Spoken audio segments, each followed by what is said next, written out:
Hi, this is Mahendraj. Welcome back to the Coaching Media Insight. And now, look at this house.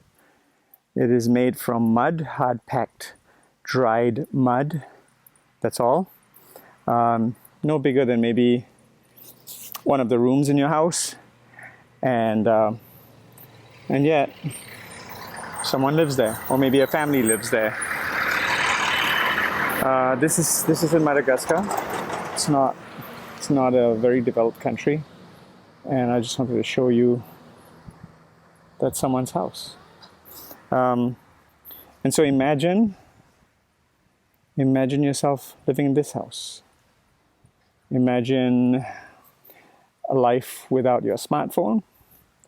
Imagine a life without electricity, because there's no electricity here. Imagine you don't have a car or bicycle, and imagine you don't have shoes. Imagine you have to walk minimum 3 to 5 kilometers every day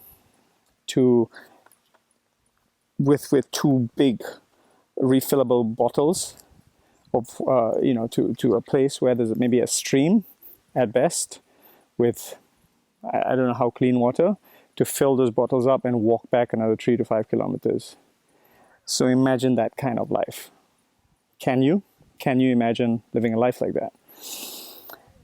Because some people are holding on to past old stories in their life, right? Like old freaking stories that come from their childhood or whatever, right? Stories of whatever forms of trauma.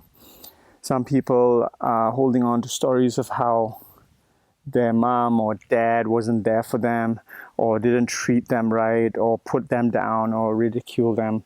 Some people are holding on to stories of how they suffered whatever, diseases and illnesses when they were young. And some people are holding on to stories of how crappy their life is, how crappy their childhood was, how crappy, how they got bullied in school. And so whatever stories, right? Look, I'm not minimizing what they went through, those people. No way am I minimizing, right? The trauma or the suffering or whatever the experience was. Whatever you went through in an experience, I don't minimize that.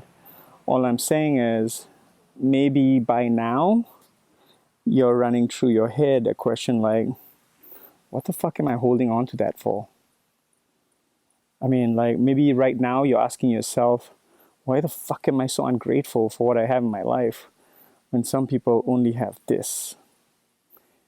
And they don't even have clean water, and they have to walk kilometers a day just to collect water. Maybe you're asking yourself, fuck, what's a better story to hold on to?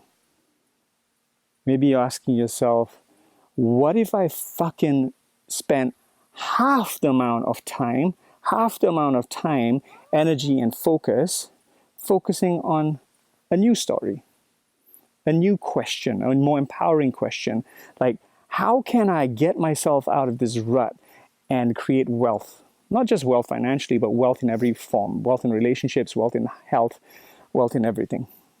If you spent half the time, energy, and focus on a more empowering story, more empowering questions, then I wonder what would happen for you. What would you be able to create? Because like I said, life is all about perspective, right? Maybe your bathroom is bigger than this. I don't know where you live, but maybe your bathroom is literally bigger and better than that home that someone lives in. I'm very grateful I'm traveling through Madagascar, because it was a high time I got a reminder, right? I've been to India. India was a big wake-up call for me, but that was a long time ago. I had no idea Madagascar was this far behind in infrastructure. It's only been 2 or 3 decades that, people even got things like electricity and stuff like that. It's not a very developed country, so you get to see a lot of this everywhere, between the major towns and major cities. Like, this is where people live. So perspective, right? And maybe now is the time for you to start being grateful instead of complaining. Not saying you, I'm just saying people around you. Instead of complaining and holding on to old stories of how you didn't get enough love and how you suffered this and you suffered that and your dad didn't treat you right or whatever. I mean, I've had those stories too. Don't get me wrong. I'm not nowhere perfect, but maybe now it's time to question those old stories, let them go, and create new stories for your future. How about that, right? If you agree, and if you think creating a new empowering story for yourself would benefit you, then type yes in the comment below, and please share this video and like, and more importantly, type yes, just so I kind of like see a show of hands of who agrees with me on this. Or maybe you're already damn grateful and super grateful for everything in your life, and you don't need this video. I don't know, but I certainly do. All right, this is Mind Raj. I'll see you in the next coaching meeting insight. Go create and live the life of your dreams, no matter what that life of your dreams looks like, or feels like, or sounds like. Go start. All right, you take care. Have an amazing day.